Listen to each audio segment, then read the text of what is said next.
السلام علیکم۔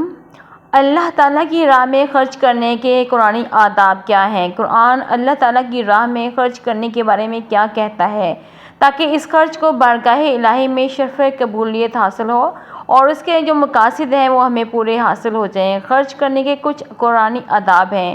سب سے پہلے میں آپ سے بات کروں گی کہ اللہ کی رضا کے لیے جو مال خرچ کیا جائے تو کیسے کیا جائے۔ جب آپ اللہ کی رضا کے لیے مال اپنا خرچ کر رہے ہیں تو اس میں سب سے پہلے اللہ کی رضا ہونی چاہیے۔ اللہ کی رضا کی غرض سے صرف اور صرف رضا الہی کا حصول ہونا چاہیے۔ سورۃ بقرہ کی آیت نمبر 272 میں ہے کہ تم صرف اللہ کی رضا جوئی کے لیے خرچ کرتے ہو۔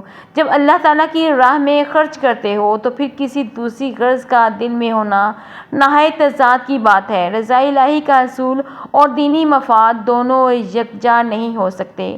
جو لوگ اللہ کی رضا کے لیے خرچ کرتے ہیں، اللہ کی رضا حاصل کرنے کے لیے خرچ کرتے ہیں، وہ جس قدر مال خرچ کریں گے اسی قدر ان کو اجر و ثواب ملے گا۔ اس کا کوئی صدقہ ضائع نہیں ہوگا۔ اللہ کی رضا کے لیے جو بھی مال خرچ کیا جائے، خرچ کرنے والوں کو قرآن حکیم میں ایک خوبصورت مثال سے بیان کیا گیا ہے۔ ان کی مثال جو ہے وہ ذرا غور سے سنیے گا۔ ان کی مثال جو اپنے مالوں کو اللہ کی رضا جوئی کے لیے دل جمی کے ساتھ خرچ کرتے ہیں، اس باغ کی مثال کی طرح ہے کہ وہ جو بلند جگہ پر ہو اور اس کے اوپر زوردار بارش پڑی اور وہ باغ اپنا پھل دگنا لایا۔ تو اگر اس پر زوردار بارش نہ پڑی ہے تو فوار بھی کافی ہے۔ تم جو کچھ بھی خرچ کرتے ہو اللہ اس کا دیکھنے والا ہے۔ نمبر 2 جو ہے وہ ہے ریاکاری کی ممانعت۔ اللہ تعالیٰ کی راہ میں خرچ کرتے ہوئے اس بات کا دھیان رکھیں کہ ریاکاری سے کام نہ لیا جائے۔ نہ تو مال و دولت کی نمائش مقصود ہے اور نہ ہی سخی کہلانے کی آرزو ہو۔ آج کل ہم دیکھتے ہیں کہ لوگ اگر کسی غریب کو پیسے دیتے ہیں، کسی غریب کی کوئی مدد کرتے ہیں تو اس کی نمائش کرتے ہیں، نمائش کر کے اس کی تذلیل کرتے ہیں۔ نمائش نہیں ہونی چاہیے۔ اگر ریاکاری اور نمائش کے لیے خرچ کیا جائے تو ایسا مال ہمیشہ جو ہے وہ رائگا جائے گا، اس کا کوئی فائدہ نہیں ہوگا، نہ دنیا میں اور نہ آخرت میں۔ یہ انفاق فی سبیل اللہ نہیں ہوگا۔ دکھاوے کے لیے خرائط کرنے والوں کے حال کو قرآن مجید میں دل پذیر مثالوں سے واضح کیا گیا ہے۔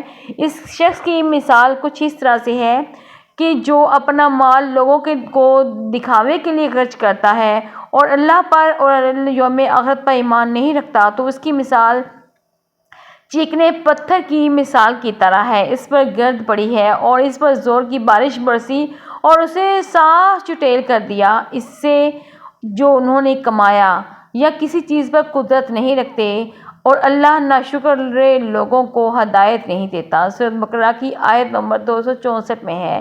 اس مثال میں نیت کو وہ جگہ دی گئی ہے جس میں بارش پڑتی ہے۔ اس کو نیت قرار دیا گیا ہے۔ اگر نیت میں خلوص ہو تو وہ زرخیز زمین ہے، اگر ریاکاری کی نیت ہو تو وہ چکنے پتھر کی مانند ہے جس پر نیکی کے ظاہری شکل مٹی کی ہلکی تہ کے طور پر چڑھی ہوئی ہوتی ہے اور بارش سے وہ مٹی صاف ہوگی اور نیچے سے پتھر جو ہے وہ صاف نکل آیا۔ پتھر میں اگنے کی صلاحیت نہیں ہو سکتی، یعنی کہ ریاکاری کی خرائط کا کوئی فائدہ، کوئی ثمر نہیں ہے، کچھ بھی فائدہ نہیں ہے۔ جیسے چٹان میں نہ نباتات کا اگنا ممکن نہیں۔ سورۃ بقرہ کی آیت 966 میں ہے۔ کیا تم میں سے کوئی چاہے گا کہ اس کا کھجوروں اور انگوروں کا باغ ہو اور وہ بہترین ہو اور اس میں نہریں بہتی ہوں اور اس کے لیے وہاں سب میوے جو ہیں وہ موجود ہوں اور اس پر بڑھاپا آ جائے، اس پر جو ہے جب بڑھاپا آ جائے تو اس کی ناتواں اولاد ہو، پھر اس پر باغ پر بگولا پڑے جس میں آگ ہو اور وہ جل جائے؟ ہے یوں اللہ تمہارے لیے نشانیاں واضح کرتا ہے، یعنی یہ نفاق قیامت کے روز اس کے کچھ کام نہیں آئے گا۔ جو بھی اللہ کی راہ میں اس طرح سے خرچ کرتا ہے کچھ کام نہیں آئے گا، حالانکہ اس روز اس کی سخت ضرورت ہوگی۔ جیسے مثال میں بیان کردہ شخص کا باغ اس وقت جل گیا جب اسے سخت ضرورت تھی اور وہ بوڑھا ہو گیا تھا اور اس کی اولاد ابھی روزی کمانے کے قابل نہیں تھی۔ اسی طرح قیامت کے دن بھی قیامت کے روز اسے معلوم ہوگا کہ جو اس نے خرچ کیا تھا وہ رائے گاہ گیا، کوئی اس کا جلد ثواب نہیں ملا۔ دل آزاری اور احسان جتانے کی ممانعت کی گئی ہے۔ اسلام میں ہے کہ اللہ کی راہ میں خرچ کرنے کے بعد نہ تو کسی کی دل آزاری کی جائے اور نہ ہی احسان جتایا جائے کہ میں نے تمہیں فلاں موقع پر تیری مدد کی تھی۔ فلاں موقع پر مدد کرنے کے بعد میں اس کو طعنہ دے کر دل آزاری کرنا یا احسان جتانا بہت ہی قابل مذمت بات ہے۔ اسلام میں اس بات کو ناپسندیدہ قرار دیا گیا ہے۔ پہلی بات تو یہ ہے کہ مالدار شخص کے پاس مال میں غریبوں، محتاجوں، محروموں اور مانگنے والوں کا اللہ تعالیٰ نے حق رکھا ہے۔ انہیں مالی امداد دے کر ان کو لٹایا جاتا ہے۔ ان پر احسان جتلانا روایات میں غلط بات ہے۔ ارشاد ربانی ہے کہ ان کے مال میں مانگنے والے اور محروم کا بھی حق ہے۔ کسی کا حق ادا کرنے میں احسان کیسا؟ دوسری بات یہ ہے کہ خرچ اللہ تعالیٰ کی رضا کے لیے کیا جاتا ہے تو پھر انسان پر احسان کیسا؟ وہ تو انسان کا حق تھا، لہٰذا تکلیف پہنچانے اور احسان جتلانے سے پرہیز کرنی چاہیے، ورنہ خیرات وہ رائے گاہ جائے گی۔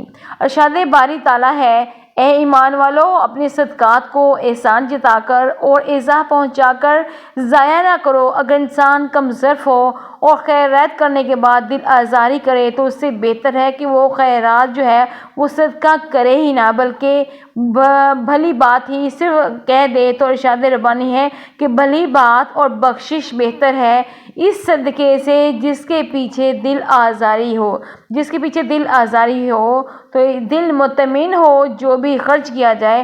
اب آخری جو چیز ہے وہ ہے کہ دل مطمئن ہو کہ میں نے جو بھی خرچ کیا ہے وہ اللہ کی راہ میں خرچ کیا ہے اور اللہ تعالیٰ اس کو منظور کرے گا۔ اللہ تعالیٰ کی راہ میں خرچ کرتے وقت دل کو کبھی بھی چھوٹا نہ کریں، کسی طرح وہ اللہ تعالیٰ پر کامل یقین ہو اور یہ اس یقین کے ساتھ کہ یہ فائدے کا سودا ہے، میں جو خرچ کر رہا ہوں اس میں مجھے فائدہ ہی فائدہ ہے، اللہ اس کا ضرور اجر دے گا۔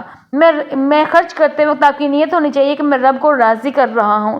اس کے بارے میں ارشاد ربانی ہے کہ اللہ کی راہ میں خرچ کرتے ہوئے شیطان دل میں وسوسے ڈالنے کی کوشش کرتا ہے کہ تم غریب ہو جاؤ گے، تمہارے پاس بچوں کے لیے کیا بچے گا۔ لیکن مومن جو ہوتا ہے وہ اس کو چاہیے کہ اللہ نے اس کے ساتھ اپنی فضل کا جو وعدہ کیا ہے اس پر پورا یقین رکھتے ہوئے اللہ کی راہ میں خرچ کرے۔ شیطان تمہیں محتاجی کا خوف دلاتا ہے، تمہیں بے حیائی کی ہدایت دیتا ہے، اللہ تمہیں اپنے ہاتھ سے مغفرت اور فضل کی امید دلاتا ہے، فضل اور مغفرت کا وعدہ کرتا ہے۔ اللہ تعالیٰ تو بڑا وسعت والا اور جاننے والا ہے۔ بس اللہ کی راہ میں خرچ کرتے وقت دل میں کوئی خوف نہیں ہونا چاہیے، نہ ہی مال خرچ کرنے کا کوئی غم ہونا چاہیے، صرف اللہ تعالیٰ پر توکل اور یقین ہونا چاہیے اور اپنی نیت وہ صحیح ہونی چاہیے۔ اہل ایمان کی خرچ کرنے کی کیفیت کے بارے میں ارشاد ربانی ہے، یعنی جو اللہ کی راہ میں خرچ کرتے ہیں ان پر نہ خوف ہوگا اور نہ ہی وہ غمگین ہوں گے۔ اللہ کی راہ میں ہمیں اچھا مال اور عمدہ مال وہ خرچ کرنا چاہیے۔ یہ نہ ہو کہ جو ردی مال ہو، جو ایسے بیکار ہو، جیسے خود استعمال کرنے کے لیے دل نہ چاہتا ہو، وہ اللہ کی راہ میں دے دیا جائے۔ یہ غلط بات ہے۔ جب اللہ تعالیٰ نے آپ کو جو نعمتیں دی ہوئی ہیں اس نعمتوں میں اللہ تعالیٰ کی راہ میں خرچ کرو۔ اس کی راہ میں خراب چیز دینا کبھی کیسی عجیب و غریب قابل مذمت بات ہے۔ ارشاد ربانی ہے، اے ایمان والو، خرچ کرو عمدہ چیزوں میں سے جو تم نے کمائی اور اس سے جو ہم نے تمہارے لیے زمین میں پیدا کی ہے۔ ردی چیز کا قصد کرنا کرو، تم خرچ کرو جب تم اس کے لینے والے نہیں، سوائے اس کے کہ تم اس بابت چشم پوشی کرو اور جان لو یقیناً اللہ بے نیاز ہے اور تعریف کرنے والا ہے۔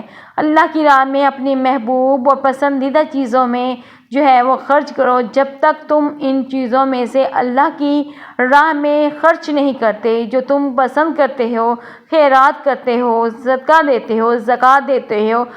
اگر اس وقت آپ کی جو نیت ہے وہ رضا الہی کی حصول کی ہو، دکھاوا مقصود نہ ہو، تو پھر دوسروں کے سامنے پوشیدہ طور پر خرچ خرچ کرنا جائز ہے۔ اجتماعی بہبود کے کاموں میں ترغیب کے لیے خرچ کرنا بہتر ہے اور انفرادی ضرورت کے لیے پوشیدہ طور پر وہ دینا بہتر ہے تاکہ لینے والے کی عزت نفس مجروح نہ ہو۔ ارشاد ربانی ہے، اگر تم اپنے صدقوں کو ظاہر کر کے نمائش کر کے دو تو وہ بہت خوب ہے، اگر تم انہیں چھپا کر تنگ دستوں کو دو تو وہ بھی تمہارے لیے بہتر ہے۔ اللہ تعالیٰ آپ کا اور ہم سب کا حامی و ناصر ہو۔ اس برکت مہینے میں آپ اللہ تعالیٰ کی راہ میں جو آپ کو اللہ تعالیٰ نے مال دیا ہے اس میں سے خرچ کیجیے۔ اللہ تعالیٰ آپ کا اور ہم سب کا حامی و ناصر ہو۔